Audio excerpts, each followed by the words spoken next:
జగన్ గారి గురించి నాకన్నా మీకు ఎక్కువ తెలుసు.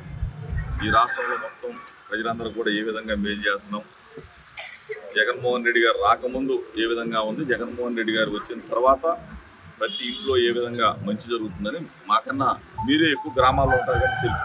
ఎందుకంటే మేము చేసే ప్రోగ్రాంలో కూడా ప్రతి ప్రోగ్రాంలో మీరు అటెండ్ అవుతూ ఉంటారు, మీరే ముందుండి ప్రోగ్రాంలు అన్నీ చేస్తూ ఉంటారు.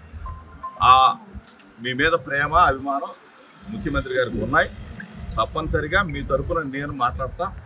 ఎందుకంటే నిన్న కూడా ప్రకటనలో మాట్లాడే నివాళి కూడా చెప్తాను, మీకు మంచి జరగాలని. ఎందుకంటే ప్రతి చోట కూడా గ్రామాల్లోకి వెళ్ళినప్పుడు ఆదరించేది మీరు, జగన్ అన్న కానీ మమ్మల్ని కానీ.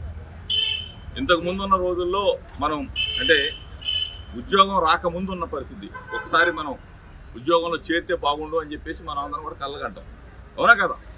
ఒక అడుగు ముందుకేస్తాం, ఉద్యోగం వస్తుంది. అప్పుడు ఎంత మనం స్టార్టింగ్లో నాకు తెలిసి 500 ఫస్ట్ 500 నుంచి అట్లా మనకు కూడా ఏంటంటే రాష్ట్ర ప్రభుత్వానికి కేంద్ర ప్రభుత్వానికి ముడిపడి ఉన్న ఉద్యోగాలు ఇవన్నీ మనం అర్థం చేసుకోవాల్సింది కూడా. మనం ముఖ్యమంత్రి గారి దృష్టికి ఆల్రెడీ 2-3 సార్లు డిస్కస్ చేయడం కూడా జరిగింది.